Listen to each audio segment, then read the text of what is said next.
You're listening to the winning literary show, Off the Shelf Books Talk Radio, live with host Denise Turney, author of the books Long Walk Up, Portia, Love Pour Over Me, Spiral, Love Has Many Faces, and Rosetta's Great Hope.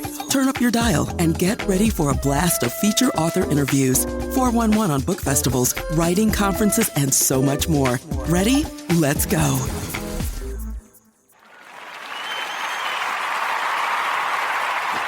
If you are willing to risk the usual, you will have to settle. No, pardon me. If you are not willing to risk the usual, you will have to settle for the ordinary. And again, that's from Jim Ron. I want to say that one more time. If you are not willing to risk the usual, what you do day to day, you will have to settle for the ordinary. And that quote is from Jim Rohn. So if you want to do something extraordinary while you're here, you want to do something amazing with this time you have here, then you're going to have to shake it up. You're going to have to shake it up. And I want to welcome you to this January the 17th, 2026, Off the Shelf listeners, to today's show. We have an awesome author on deck for you. Excited to introduce this guest to you. But before I do, I want to thank you. I always like to start the show with a quote and also thanking our listeners. Y'all been with us. Some of y'all heading into 19 years. I didn't even ever think I'd be doing this, let alone doing it. 19, pretty soon, almost 2 decades. It's just like, what? So I want to thank you for being here with us. And I can tell when the show comes out, the same, you see the numbers go up. This people are expecting the show to come out. So thank you, thank you. And if this is your first time listening to Off the Shelf Books podcast, you absolutely are listening to the winning book podcast, Off the Shelf. And I want to thank you for being here now. And please bookmark, set a time on your calendar, Saturdays, 11 a.m. Eastern Standard Time. Wherever you are in the world, you're going to catch Off the Shelf Books. Now, before we introduce you to today's guest, I've asked you all this before. How good of a mystery sleuth are you? I was just watching some reruns of Columbo. I love that show. They even tell you who did it, but then you try to look at the motive, how they did it, who all was involved in it. Do you like a mystery? Because I love a mystery. If you value mysteries, especially you want them to try to figure it all out before the book or the movie tells you what happened, but you also value relationships, I think you will love for over me. There's a complicated father-son relationship in here. And there is they truly are soulmates in this time, in this story, this couple. And there is this murder mystery. Oh my gosh. Who done it? Who's involved? What really happens?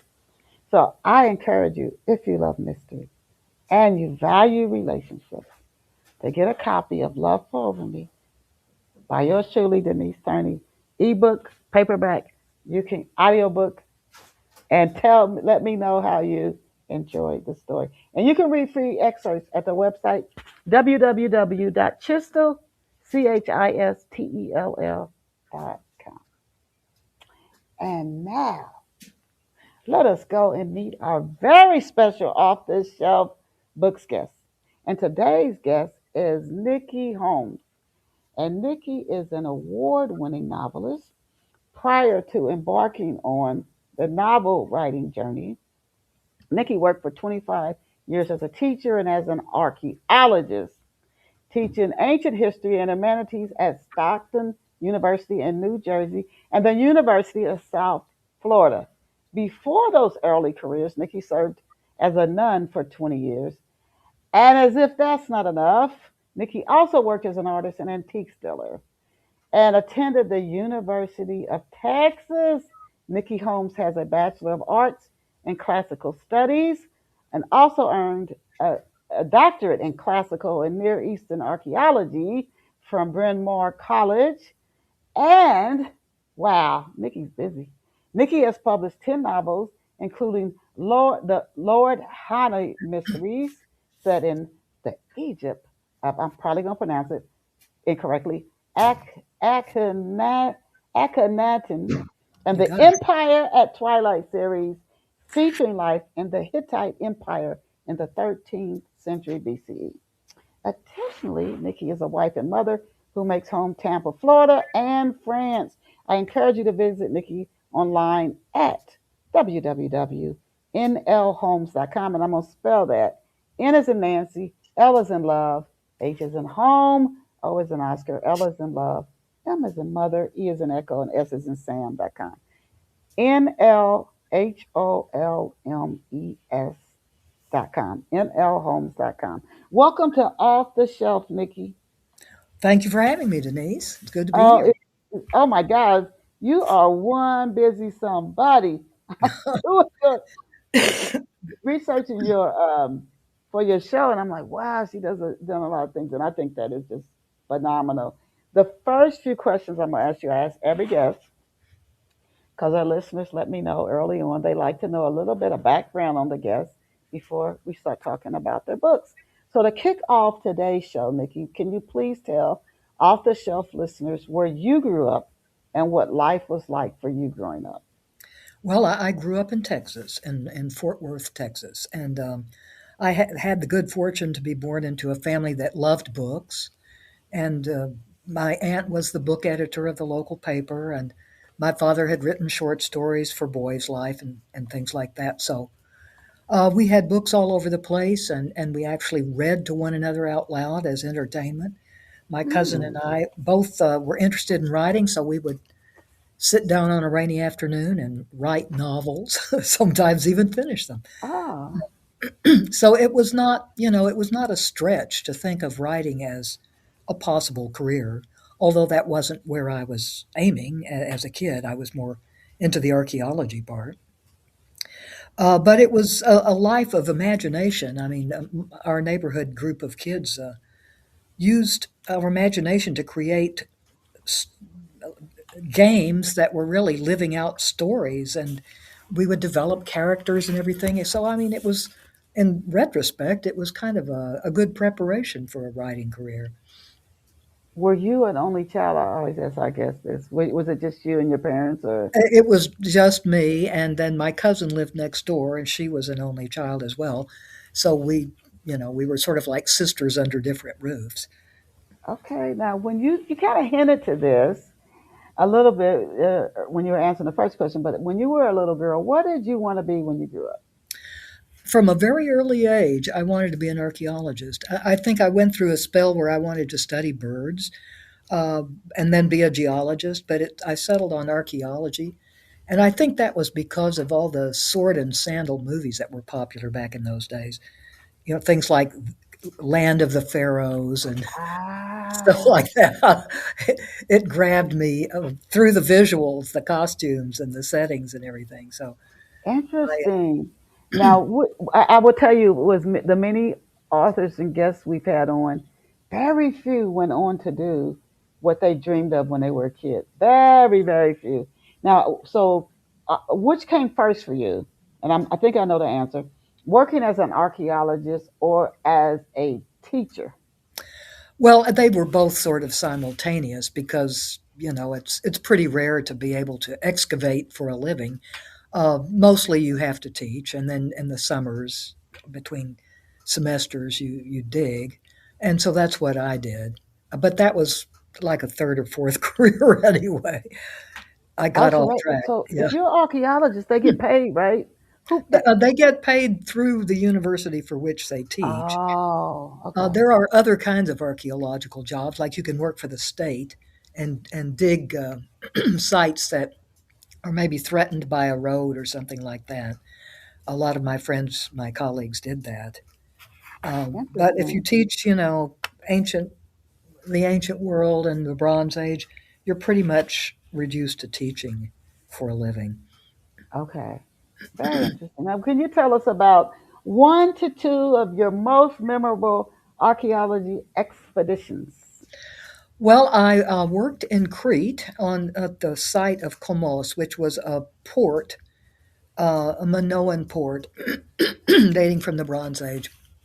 And it was a fascinating site, right by the edge of the sea, so that at the end of the workday we could just run a few meters into the water. There, it was really lovely,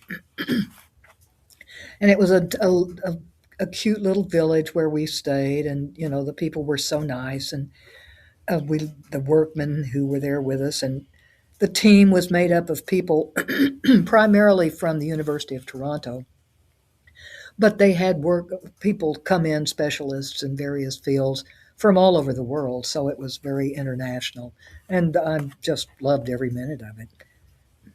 Oh my goodness. Now, based on your work as an archaeologist, the work you've done, would you say that humans repeat history, or do we take great strides forward with each millennium? Oh boy, that's we do make great strides if you look at medicine, for example. But in terms of morality, I think we just go around in circles, or maybe we're spiraling slowly upward a little at a time. Since I'd say that our attitudes towards the handicapped or uh, the other is a little better now than it used to be. But Mm, pretty much we repeat the same mistakes, and I think that's just from lack of looking at our own past and learning, you know, what we did wrong and trying not to repeat it. It's too easy just to go with the flow of the adrenaline or whatever. yeah, it seems like we get caught up in the time period when we're here. We don't look at ourselves as a Yeah, whole, as humans, just humans, not breaking it apart in any way. And exactly. then we don't look at ourselves just as humans, not and seeing, oh, we've done this before. Yeah, I imagine that Now would you, that would change everything. yes, now you taught ancient history and humanities at Stockton University, New Jersey, and University of South Florida.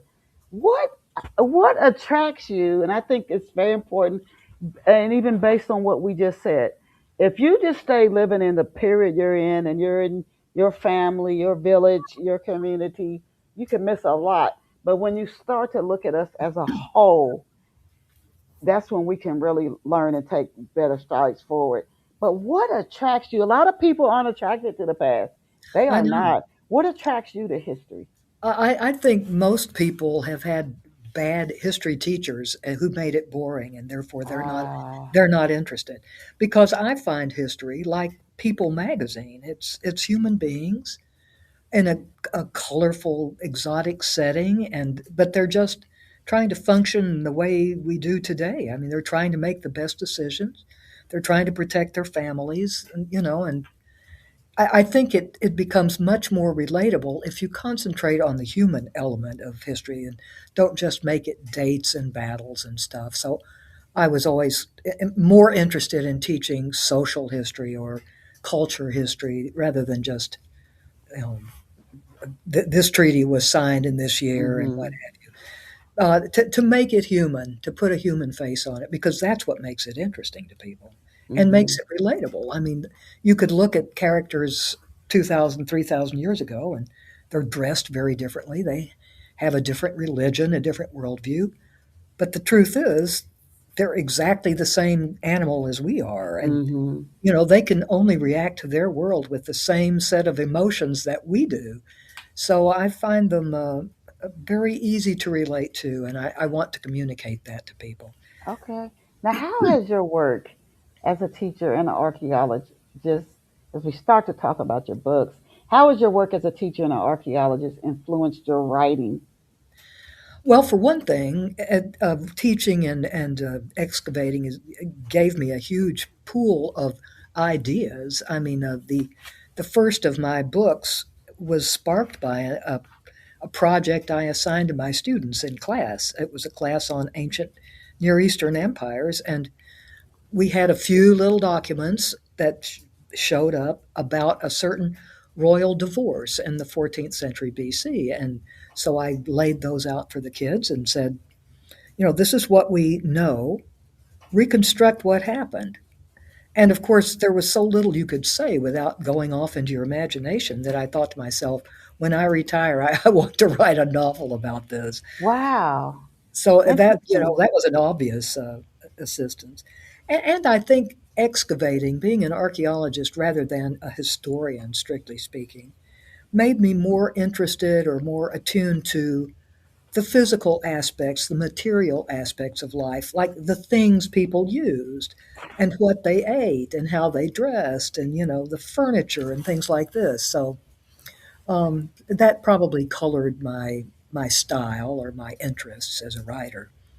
Now, for our listeners here off the shelf, as we start to now dive into Nikki's books, that background you can hear when you, if you it piques your interest about her novel, she has this background that maybe a lot of other novelists writing history might not have the depth uh, to it when you're putting together a story. One thing I love about a mystery, particularly a historical mystery, you get to learn some real life facts while Yeah. you're enjoying this novel. Now that shared, had you always planned to write series novels? And if so, why did you want to go down that path? Well, no, I didn't set out to write series. My first books were less strictly connected. They were more freestanding psychological dramas, you might say. And although there was a common thread, they were set in the same world. The same king sort of shows up in all the books, but sometimes as a major character and sometimes as a minor one. But then I got into the Egypt world, and I started writing mysteries. And I know that when I read a book that I like, I want to read more of that world and those characters.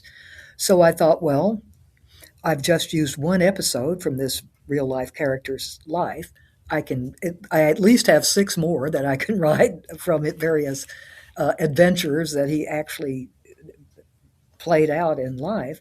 So I decided to turn that into the Lord Hani series, based on real episodes in Lord Hani's life. And then I spun it off, another series about his daughter, who's kind of a character in his books. She first shows up at the age of 7, I think, and then grows. She's 24 when the Hani series ends. So I thought, well, it would be fun to follow her as she takes after her dad and solving mysteries. So that's how the series work themselves out.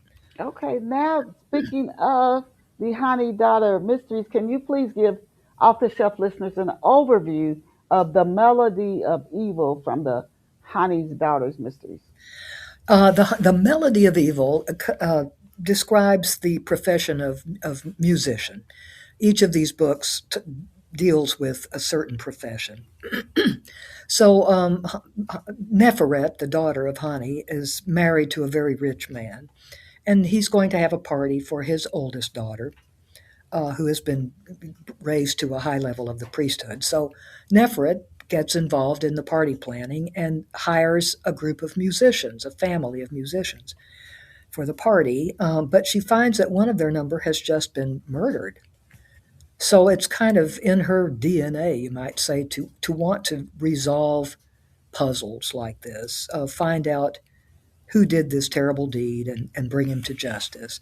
So she sets off to find out who murdered the musician, and it gets her involved in political things too, which is way over her head. She is a physician, but her father, of course, is a diplomat, so he gets drawn into the investigation as well, and things get dangerous fast, and Mm. Nefret's not sure she's going to get out alive. Oh my goodness. Where and when, for our listeners who might not be familiar with these time periods, can you tell us where and when does the story take place? And why Yes. did you choose this setting?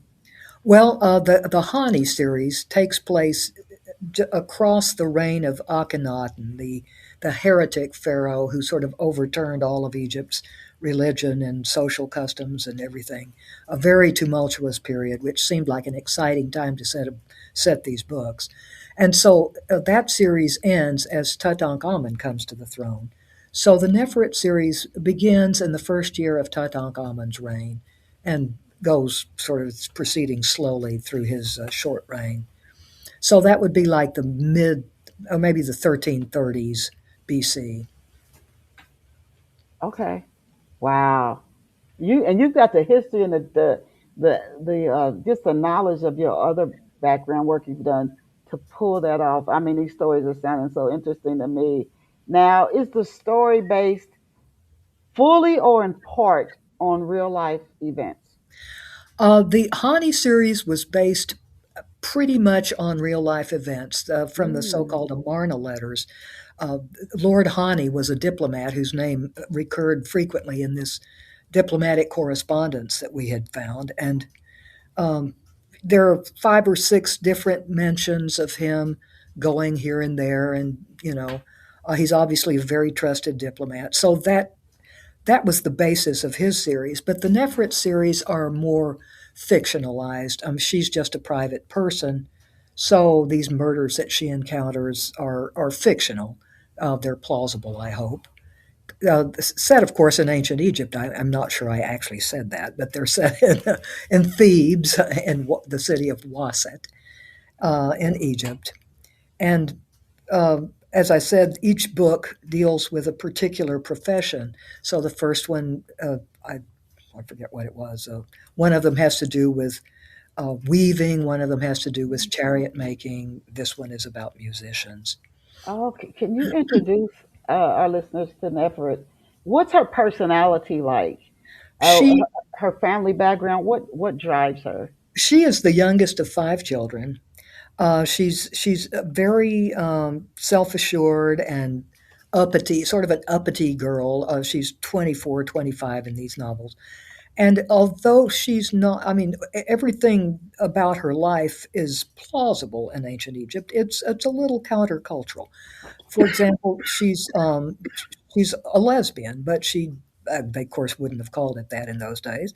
But she is married to a rich older man, a friend of her father's, to sort of cover up that relationship, which would have been frowned upon. She and her partner are both physicians, which was something women occasionally did in ancient Egypt, though not typically. It was a pretty male dominated society. And in the course of these books, she finds women, village mayors, and women who have businesses and things like this. So there's a little bit of it's a real strain in Egyptian society. Women were very prominent and visible, and but it wasn't the typical thing. It was patriarchal, as most societies apparently are. And Nefret is educated too, but not through formal schooling. It's because her own family is educated. The men are all scribes. And so, her father and grandfather and all have educated her enough to be at least marginally literate. So she is both typical and sort of countercultural, I'd say, and a strong figure, self assured, very relatable, I think, for modern readers. Okay. Now, how important? You said that each book has a theme: weaving, music. This one's music, and the other books. How important is music in the world she lives in? What makes it so important at this time period? Well, music was very important in ancient cultures. I mean, people typically sang as they worked. Um, they would be hired for parties of professional musicians, or for occasions like um, marriages or funerals. The religious ceremonies would all be accompanied by music. And in fact, Nefret's mother in this book is a temple singer. So this was something that aristocratic women could do. They would play instruments and sing for the gods as they performed the rituals. So it was a huge part of their lives, and particularly the life of her family. Although her father is tone deaf, he can't carry a tune, and neither can Nefret, but she likes music anyway.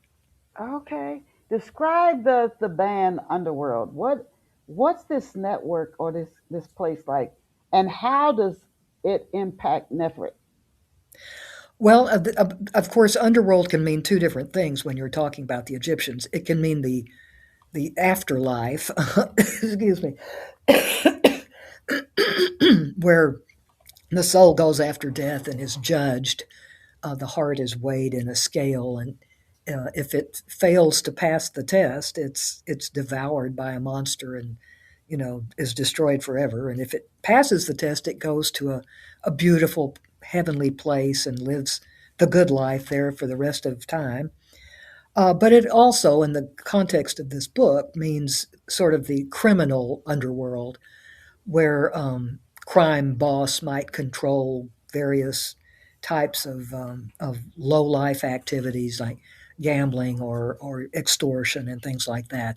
And that's the netherworld, the underworld that she comes into contact with in this book. Ah, okay. Is this underworld? Do these people operate just right around in society like Nefret and her family, or are they off somewhere where you'd have to go? Some places, you have to go to a certain area to encounter certain types of people, and some they're moving right amongst you, and you have to be just somebody who knows who's who.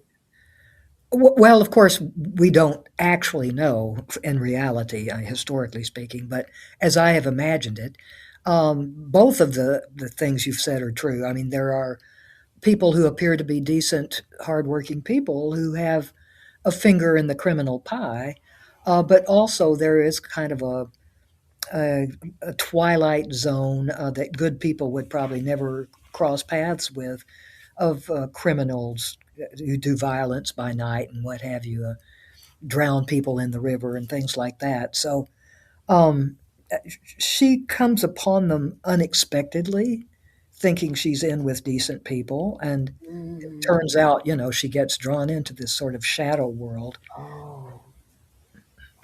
Oh my gosh, get more interesting. Who are some of the other you got us into Nefret.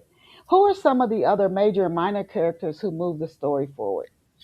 Well, there is her partner, Benner Ib, who is a fellow physician. She is a sort of a timid, submissive seeming woman, but she has great courage, and if her loved ones are threatened, she'll go for the throat. So she's a worthy partner, and also extremely smart, and has a photographic memory. So she's sort of like the nerdy kid who is, more than they appear to be. And then the two women have an apprentice physician, a teenage girl, who actually was the orphan of a murder victim in one of the Hani stories.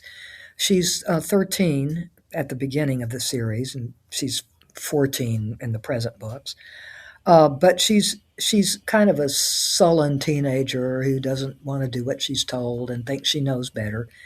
And on top of that, she had a very traumatic experience in her own life when her father was murdered and her mother abandoned the family. So Hmm. she has trust issues.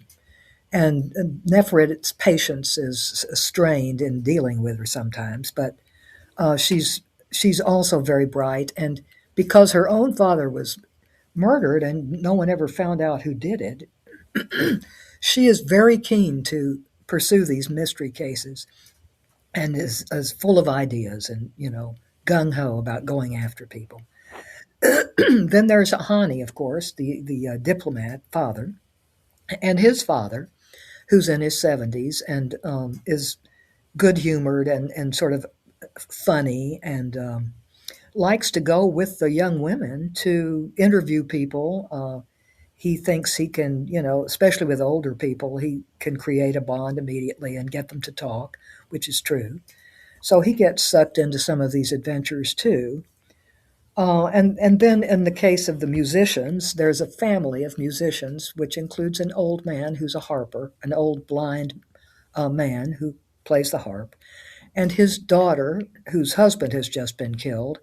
She's in her 30s, I guess, and she's sort of sullen and glum, and she and her brother kind of there's like a bone to pick between them, and the two investigators can't figure out why they're at each other's throats all the time.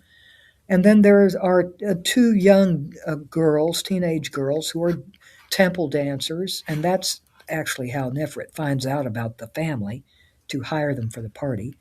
And then a younger lyre playing son, a boy about 20, young man.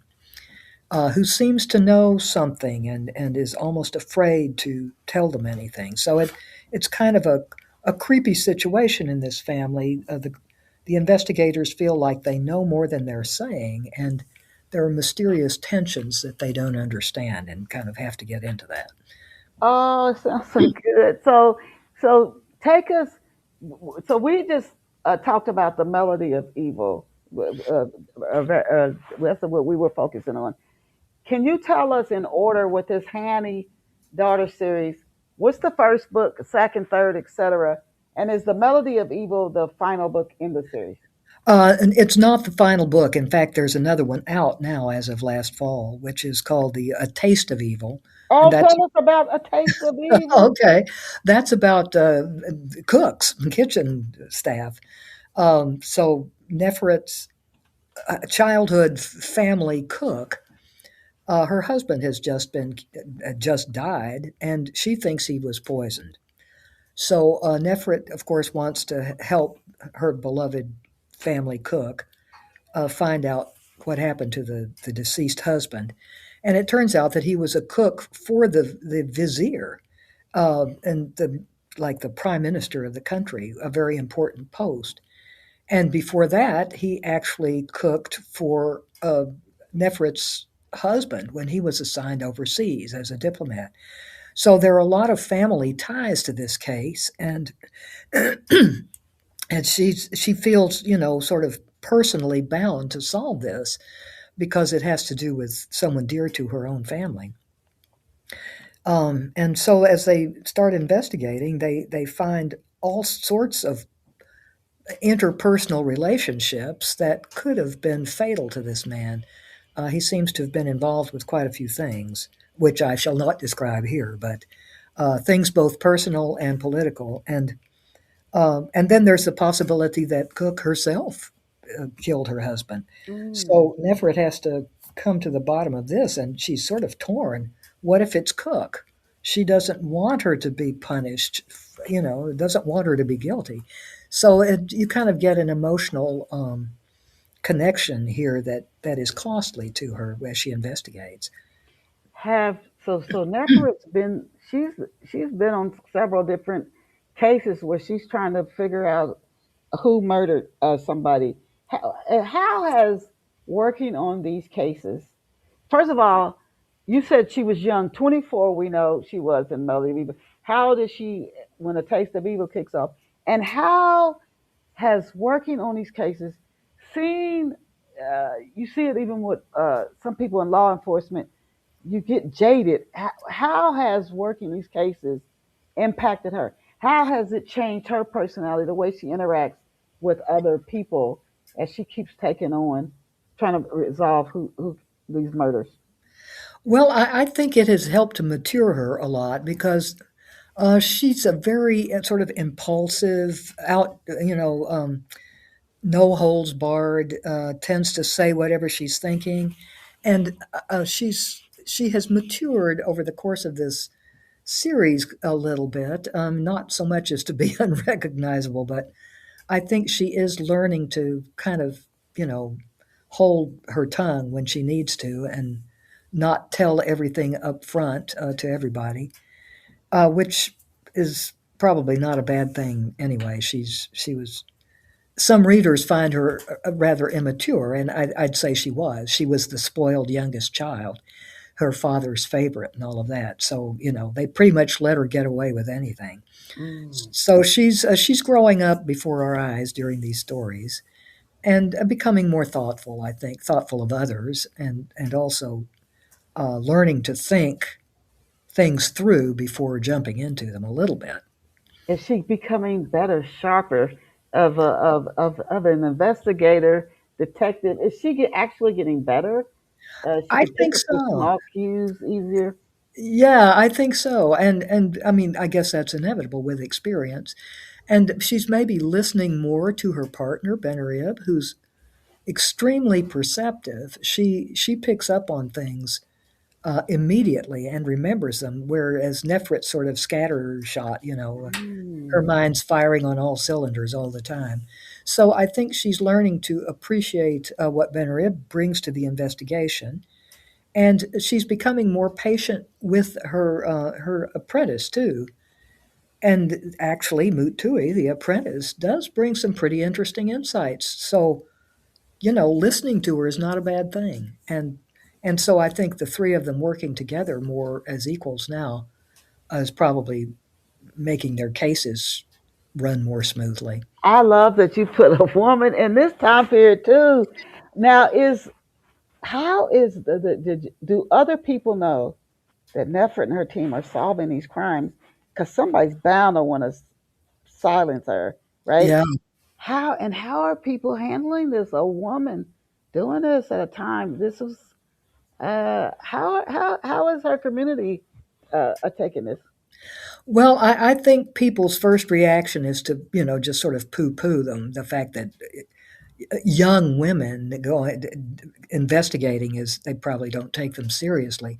But the fact that she's married to a very rich and influential man, Oh, that gives her some clout because there's a very, strict class structure to society in those days. So, say a working class man who might be tempted to laugh in her face as a young woman doesn't dare do that. He has to mm, cooperate because of her husband's power. And she's not above taking advantage of that, I have to say. okay. Oh my gosh, it sounds so interesting. What have readers been saying about the melody of evil and a taste of evil? Well, they seem to like it, and that delights me because obviously you want to give your readers something they'll enjoy, something that they'll learn from, too, as you said earlier, but also something that will maybe take them out of their everyday life and put them into an exotic setting and let them exercise their brain against a mystery. So if people are receiving it well, and they are, then I'm happy. I'm on the right track. Awesome. I can see where this series you could get more and more readers as you add to the series that they just want to keep up with Nefert. And not only what the next case is, but seeing how watching her and her team evolve as well. Now to switch to another book, where and when does Bird in a Snare take place? Bird and a Snare is the first of the Lord Hani Mysteries, and that takes place about 17 years before uh, the Nefert series kicks off, so like the 1350s. This would be right at the time when Amenhotep IV dies and his son, Amenhotep III dies, and his son Amenhotep IV takes the throne, who changes his name to Akhenaten. So it begins with a mission.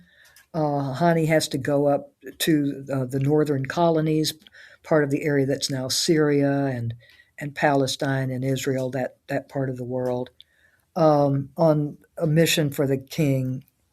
But he's also having to walk a tightrope with the politics of his own country, because of course he is a diplomat. He's in the employ of the king, and this young king takes the throne, who is tearing down everything Hani believes in.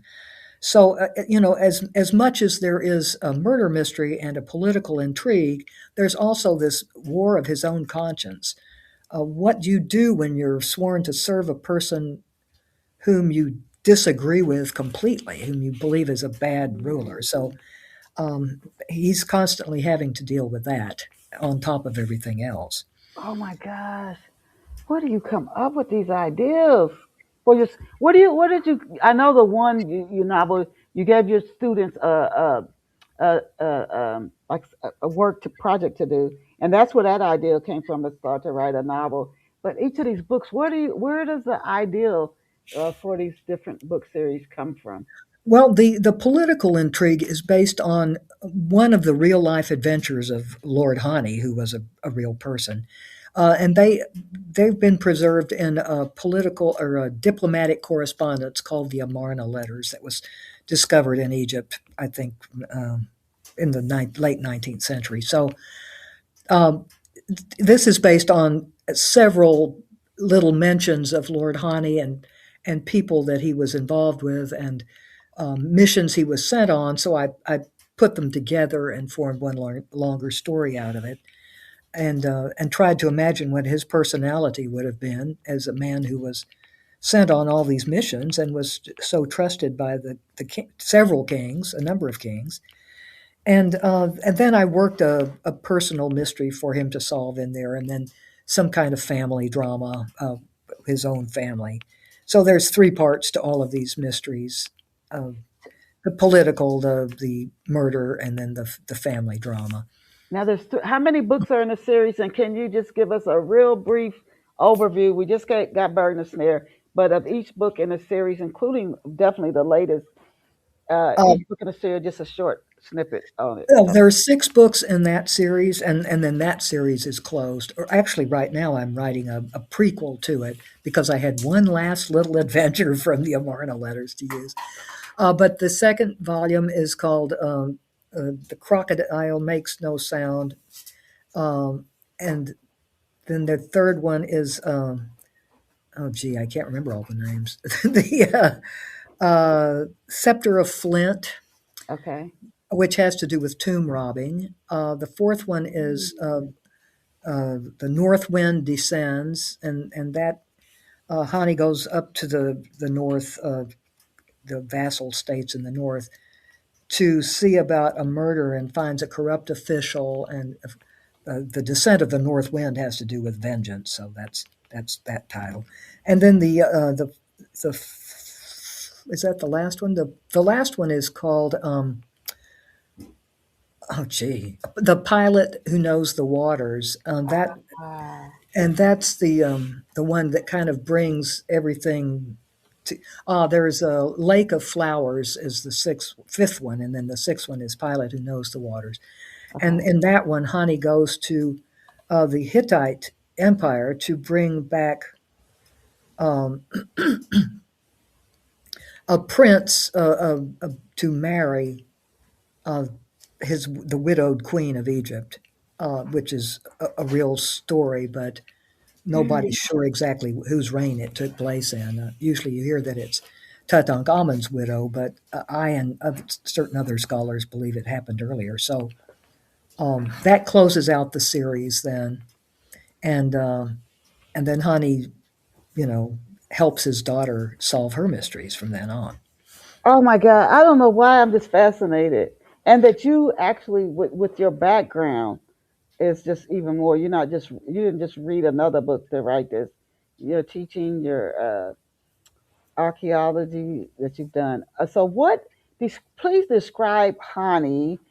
I know he used to be, he did investigative stuff. Then he likes helping his daughter. But what is his personality like? Is he a gentle, kind person? Is he tough? Is he hard? What's he like? He's both tough and gentle and kind. I'd say he's a kind of he can be tough professionally, but with his family, he's a softie. He's completely indulgent with his children. He's a very empathetic person who really makes relationships, even with the fellow diplomats with whom he deals. People trust him because he's trustworthy, and Mm. the king is willing to confide very delicate missions to him because he knows he's discreet, and he's careful about what he says. Although he's very warm and outgoing, he's a true professional. So he's kind of, I think, the father that everybody wishes they had. I know I Oh, do. Uh, Wise and solid, and always, in control of things, and you always feel safe around him and what have you. oh, now you use animal symbols on your book covers. Yeah. Do those animal symbols carry special meaning? Well, the Egyptians held animals in high esteem. They thought of them as sort of vehicles of the gods, like the crocodile. There is a god who looks like a crocodile, Sobek, and uh, the bird of image is because Hani loves birds. That's something else about his personality. Um, the lion on the last book, there is a lion hunt in the book itself. So that's a reference to an event. But animals are hugely important. They symbolize qualities like courage or fidelity, or the cat, for example, symbolizes the joys of motherhood, or and yet the lioness can also be ferocious. So it's I think the use of animal symbolism is important in the books. Not that there's a like a one-to-one correspondence. This animal is this person, but it tells you something about the kind of story that it's going to be. So I hope readers will pick up on that. Now, will readers they'll learn? Will they learn about you?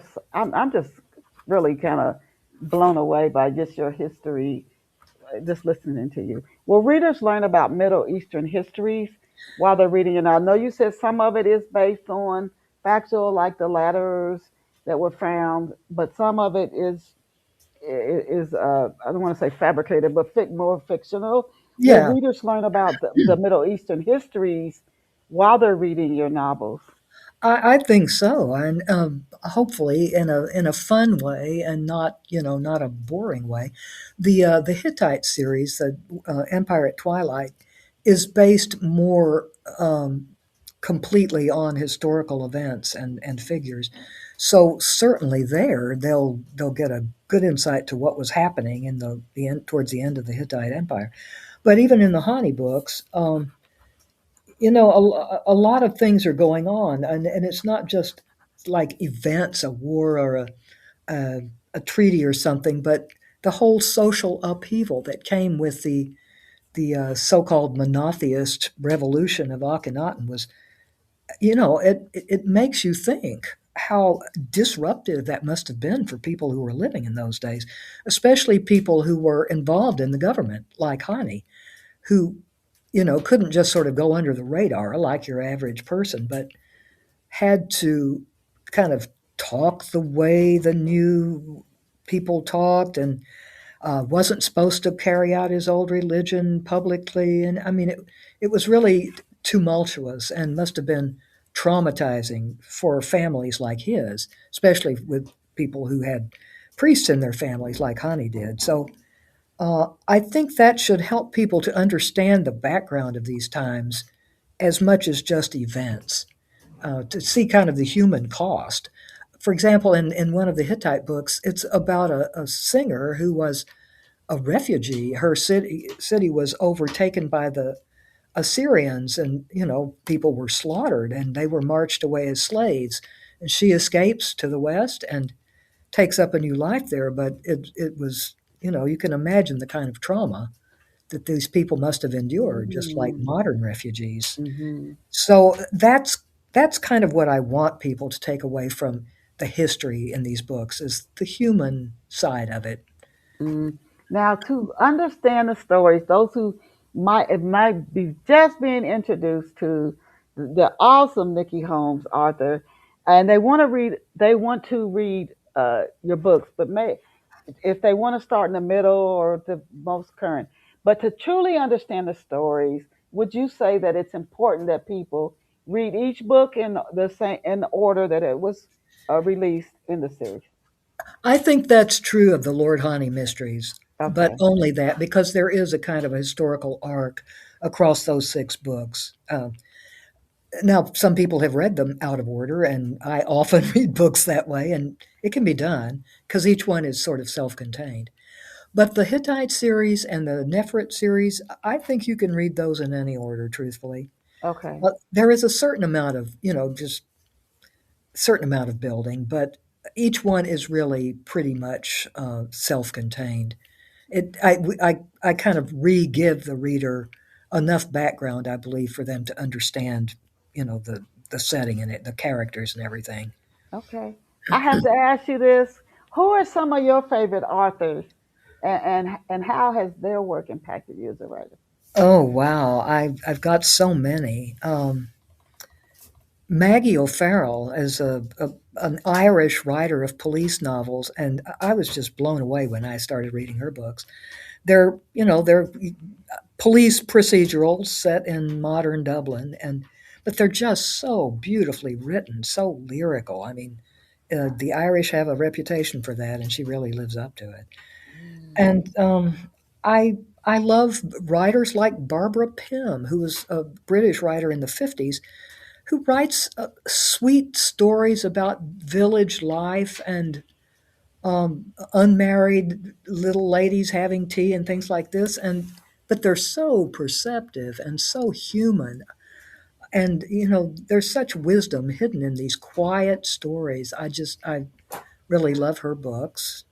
Gosh, I like one of my very favorite books of all times is a 19th century French novel, Germinal by Émile Zola, which is about striking miners, coal miners, and the government gets called in and shoots into the miners, and it's just you've learned to think of these people as human beings, and they're like your family, and then you see their whole Mm. precarious little poor lives overturned. It's just so heartbreaking you can hardly stand it. The imagery has stuck to me for years and years of these coal miners down in the hole in the ground. It's just Yeah. Oh traumatizing. no. Mm. Oh my goodness. Now what writing process do you follow? You have some imagination when it comes to great stories.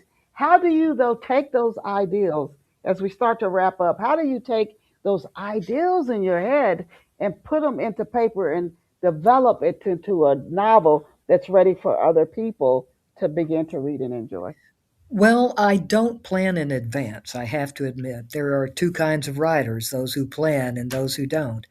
And I'm the kind who doesn't. So I get my characters in my head, and I have a kind of a vague idea, of, for example, in the Nefret mysteries, I know what profession it's going to take place in and kind of figure out her connection, how she comes into that world. And then I start writing, and it's basically her personality that drives the story forward. Well, what would she do when she finds out this fact? She would, go interview this person and then that person. And so I'm really following her. And believe it or not, I don't know who done it until the very end. So the reader and I find out at about the same time. I know who looks like the most likely candidate to be the murderer, but then I don't want them to be the person you expect. So I've got to figure out some way for someone else to have done it, and it's all very last minute, which is it's a little nerve wracking because sometimes I've gone along for 200 or 300 pages, and then I want to wrap it up, and I don't know how it's going to end. Oh wow. So, Oh wow! Now, can you share 3 to 4 steps you've taken, Nikki, that you found to be effective at getting the word out about your books? well, I wish I'd been more effective, but it takes a lot of work.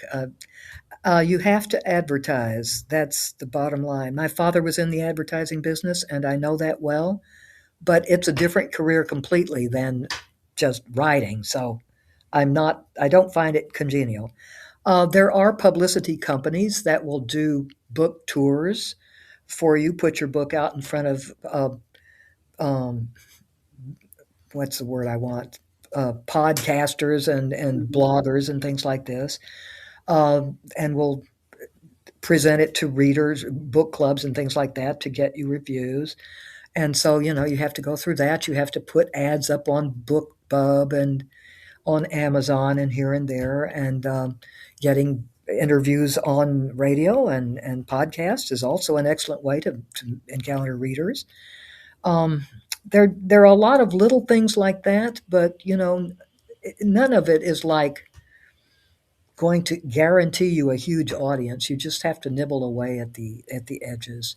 Yeah. Do you have you worked with any historical societies at schools? Because there's that history element to your writing. Have you tried that approach? Because your stories just sound so interesting. At schools, that's an interesting thought. I do. I am a member of several groups, like a Facebook group, historical novels, and the Historical Novel Society. I actually review books for them, and they of course have a big readership. But of course, I can't review my own books, so Yeah. that's yeah. But I I have mean, to, like historical societies that yeah. they might not do have novels. They're just and Historical Society, or societies that focus on Middle Eastern, or as an Ah, archaeologist. I yeah, just see yeah. so many paths that you could go through to start. People like, oh, okay, that you can start local, and then they start in that area, whether it's archaeology or Middle Eastern histories, and that you could grab a lot of interest in readers there as well. Uh, where can listeners get copies of your books, Nikki? Well, certainly on Amazon or book. What is the other one? Barnes and Noble or Kobo, any of those online booksellers, and undoubtedly in libraries and um, brick and mortar booksellers here and there. Though I couldn't tell you which ones, but for sure online. Just Okay. look up N.L. And Holmes. NL Holmes, yes. Do you have any upcoming speaking engagements? And if so, can you share some of those with our off the shelf listeners? I don't know that I have anything upcoming right now. I've done quite a few in the past 6 months or so, but that's sort of coming to an end for the moment. My problem in terms of live speaking engagements is that I live in a non-English speaking country, so Oh, so there are limited readers of my books in France, and I'm not in Florida very often these days, so that's okay. a slight problem. If you're on any social media, social networks, can you tell our listeners where they could find you? Or Absolutely. Yeah, I've got a website, of course, www.nlholmes.com. I'm on Facebook and Instagram, and I believe Pinterest as well.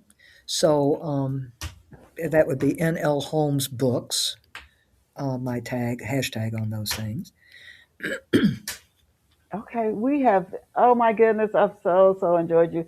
And I know our off the shelf books listeners have as well. For those, I always tell you, if you came in midstream or late and you're like, dog it, I missed it, no worries. Once the show finishes streaming, you can go back and listen to it in its entirety, listen as often as you like, and also encourage you to share today's show once it finishes streaming and it's on YouTube and iTunes and just a Spreaker, and it's just all the different locations that it hits around the world. We have had the pleasure of interviewing today author Nikki Holmes. Also, if you're looking for her on social media, she goes by NL Holmes, and she is the author of several novels. She has a background in archaeology and in education and teaching, and classical studies as well. She is the author of the Lord Hani series, just a wonderful mystery. I encourage you again to listen